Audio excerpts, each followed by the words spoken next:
Hello, I'm Robert, and you're welcome here in my busy little shop. On today's episode of What's on My Workbench, I received a package. It's some repair parts I was looking for, and I thought I would go ahead. I need to do some maintenance on these tools. I get focused on projects, and then the next thing I know, it's been an extended period of time since I sharpened some of those tools. So I'm going to install these repair parts. We're going to sharpen a few tools. I had one of my viewers not long ago ask about how I sharpen my Ron's tools, so I'll show that as well. But I'll get all these things kind of a little bit caught up. I don't need to sharpen every tool over there, but the ones I use on a daily basis, it's time to be sharpened. I do appreciate you taking time to be with me in the shop. Let's get over here and get started on this. All right, let's see what we got in here. We've got some parts here from Weaver. Replacement tubes for my rotary punch, and I went ahead and bought the replacement anvil here as well. I believe that's made out of brass.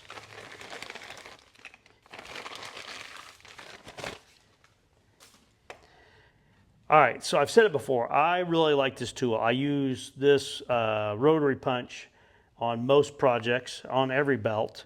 And one of the things I like about it is probably its downfall. It's the thinness of these tubes. When you take a drive punch and looking for one here, and you drive that in, it tends to really swell the leather up. And I know it will return pretty much back to its original shape, but I also just like the handiness of having all the sizes right here. But these thin walls, they tend to fail some. This one here, it's probably hard to see it on there, but it's broken away here on these edges. There's two of those that are that way. So I need to replace these. And the anvil here is a kind of a wear item as well. And when you have these that are broken, it ends up, you end up with an uneven wear of where this tool impacts that. So I went ahead and I purchased the anvil on here. And I do get a lot of use out of it. So if I have to replace it occasionally, I guess it's not the end of the world. But I was looking the other day, I think it's the 155 Osborne rotary tool, and I thought I might give it a try. It's either that, or I think the next time around, I just buy another new one of these. I wait till it's 25% off and buy that, and then I can take out of this the parts that I might use, the next time around on that. So anyway, enough talking about that. So I'm just going to take these apart and replace them. The other thing, the first ones I had, these were not in there tight, and they rotated against here when I was working it in the leather, and it quickly broke those. So I ended up putting a little bit of fingernail polish on these to lock those in place. Thread lock would work as well. So let's see if we can get these out of here. And start with this anvil. The anvil's actually got a spot on the back side to use an Allen wrench to install it. But I remember when I tightened it up, I actually stripped the Allen wrench because it's a soft metal. I was probably trying to make sure I got it tight. So I'm going to go ahead and install that. And I'll just put a little bit of thread lock on here, my version of thread lock.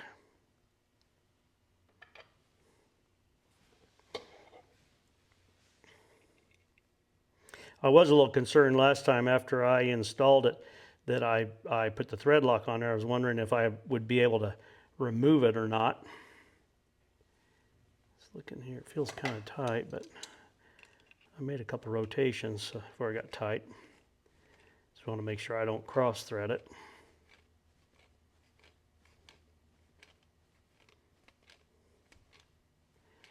I know I could use the Allen wrench, but that works fine. Okay, so I've got that in there now. Let's see, I remember which tubes it is. I also wonder if there's another supplier out there. I find a lot of times these tools that are branded for somebody, there's another tool that's very similar to it, or it's exactly same branded for another company. And I've thought about looking around to see if I can find these tubes that are less expensive. like I said, they're not the end of the world. One of the tubes were $17 a piece. So I can probably buy drive punches and those things would never wear out. But I just, I like the convenience of this. So I guess I'm paying for that convenience.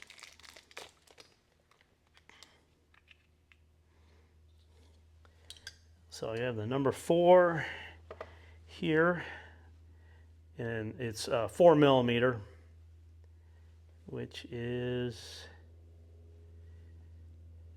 yeah, there we go. It's this one here.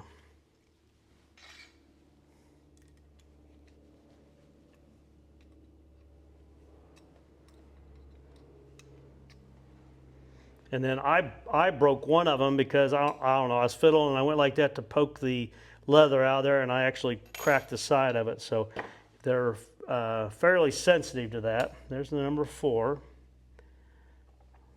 Little thread lock on here as well.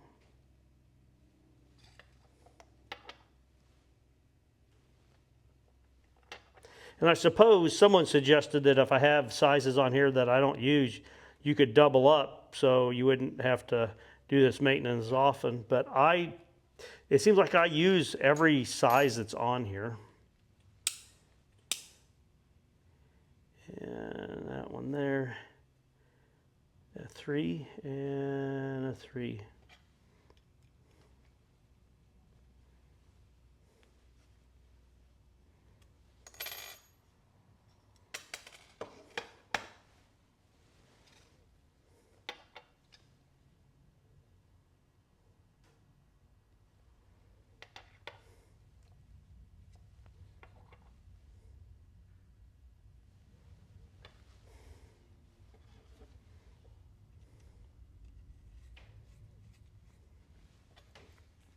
All right.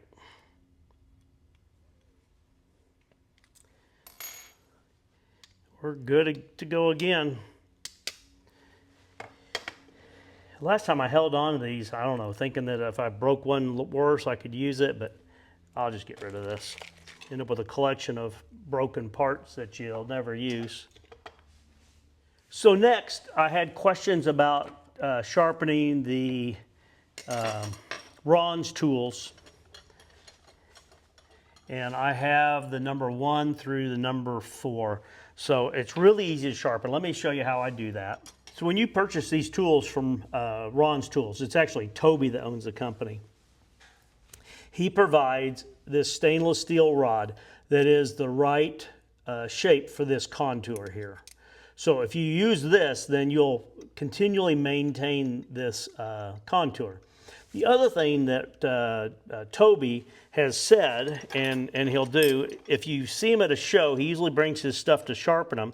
But if you're not near him, if you feel like you've gotten it out of shape from what it's supposed to be, you can send it to him and he will resharpen it, condition it, make sure it's got the right shape and everything on it, and send it back to you. And he doesn't charge for that service. So all I do, he says just to use the 600 grit sandpaper over the top of that stainless steel rod. I will say that if you, afterwards he takes it and he buffs it on a buffing wheel here. Let me just do this. So it's as simple as a rocking motion, and all you want to do is try to keep it so it's in line with that tool. You don't want it twisted. And then I just flex my wrist and run this back and forth here, and that will sharpen that tool. If you don't have a buffer to buff that, then what I've done, if I didn't want to get to the buffer, is I'll just work my way up through these grits. This one here's the 800.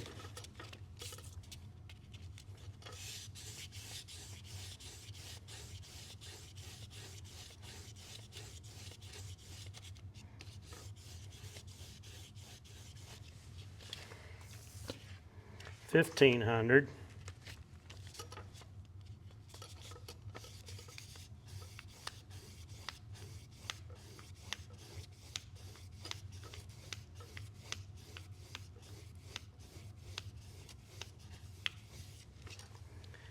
and it's sharp. I'll take it over on the buffing wheel, but it really probably doesn't need it since I went all the way up to the 1500. Let's just grab a piece of leather and give it a try here.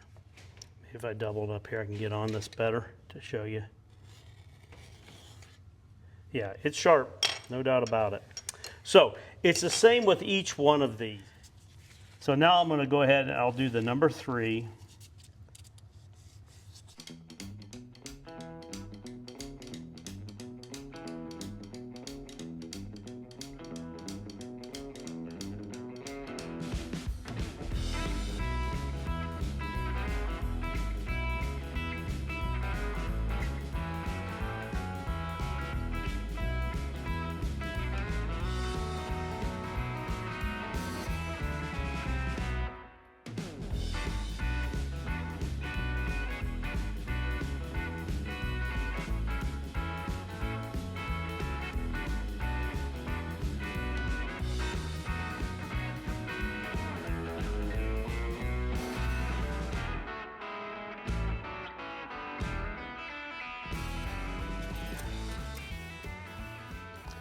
So that's all of those rods there. Let me put these away.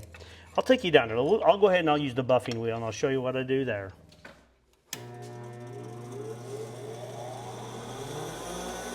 Now ignore the mess around the tool here.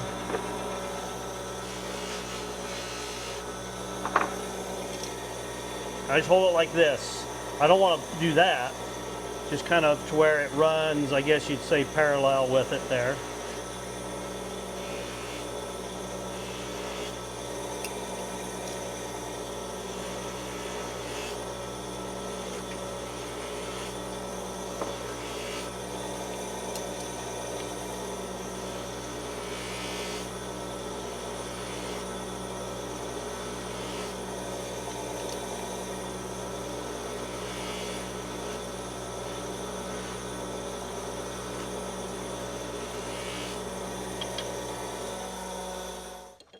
All right.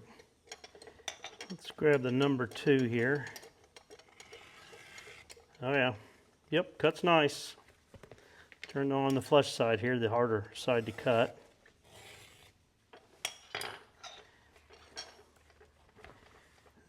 Number 1 here.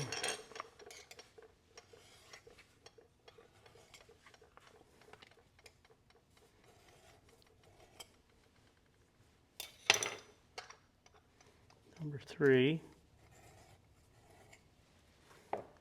Yeah, I tell you what, having a sharp cutting tool is just so much more fun to work with.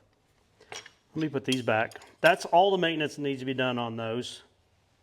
These are not a drive punch. You don't drive them. All you do is put it on the corner and just, really, it doesn't take much pressure pushing down. And the only sharpening I've done to these is just a stropping to re-hone those. And it's easy. You're going to pull back towards yourself, and as I'm pulling back towards myself, I'll just roll it so that I get all of the cutting edge from one side to the other. And just a half a dozen times across here is really all that takes.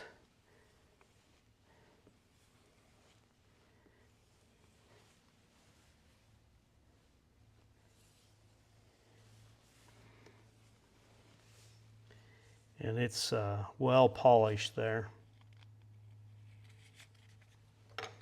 There was somebody, and they said that they sharpen the tool before they use it and sharpen the tool after they're done. So I guess they would sharpen it twice between times it actually cut, because you'd do it afterwards and then before again. But I guess the point is, especially stropping, it really doesn't take much effort and will yield really good results.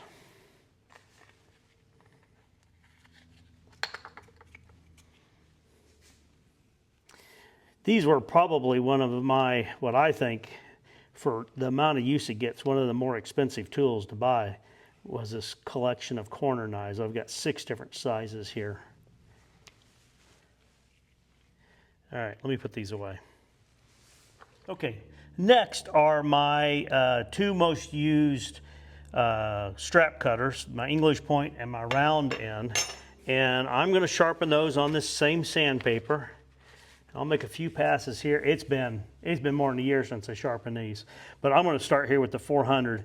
And all you need to do is, I start here with this point, and I'm doing the same thing. I'm dragging it towards myself and rolling it to the tip.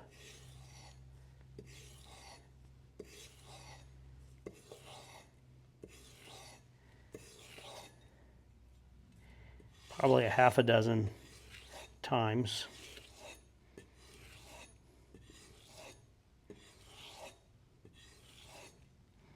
And I will do that with each grit.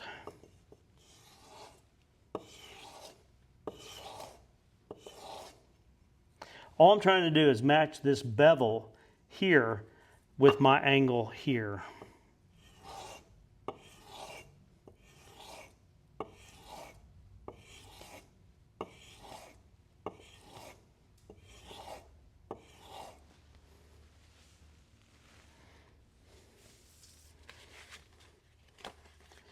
So I'm going to quickly run through these different grits.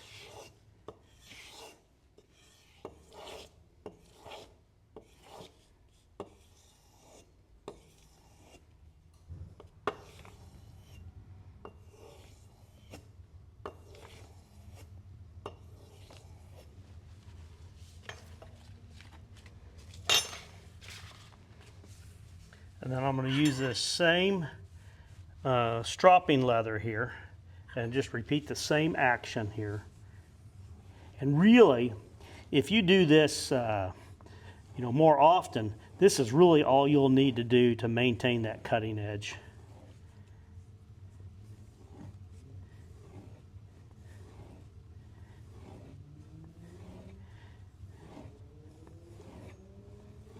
And I've had people say you don't need to have these that sharp.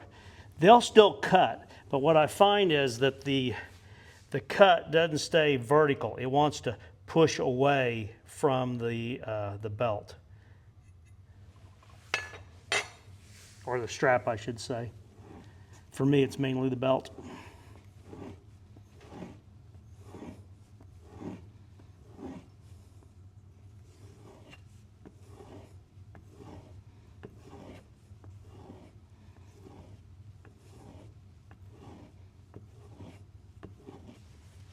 I'm gonna use it like it's a carving tool.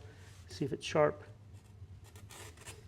Oh yeah. It doesn't need to be crazy sharp because you're using it to cleave the end of this.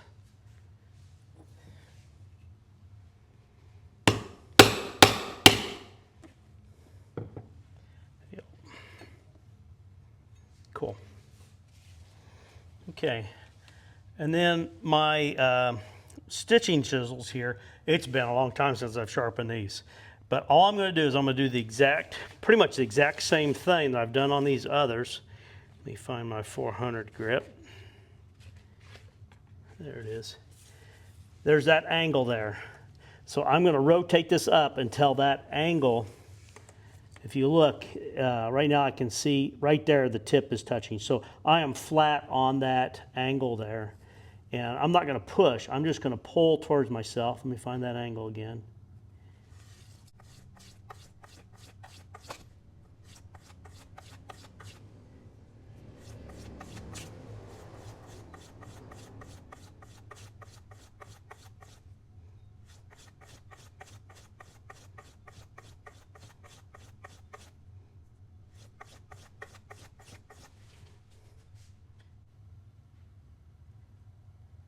Yep, I can feel it's sharp again on the point.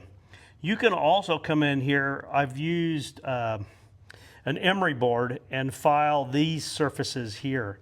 What I did when I first got it was I used an emery board and I filed these grinding marks here. It's not an expensive tool, so I didn't expect it to be a finely tuned piece of equipment. But this milling marks on there, I don't know if you can see those, but when they're new, if they're coarser, that makes that harder to remove that tool. So if you buy these, if you take and sand those and clean those up some when you first start, it helps immensely. Let me go ahead and go through these grits.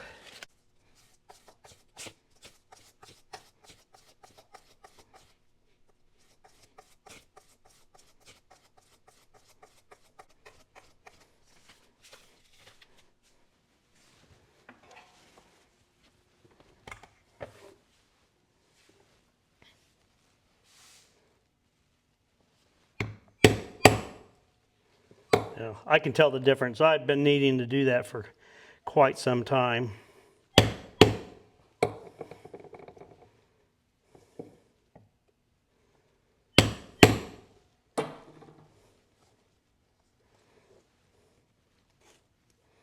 Yeah, they're quite a bit sharper than they were.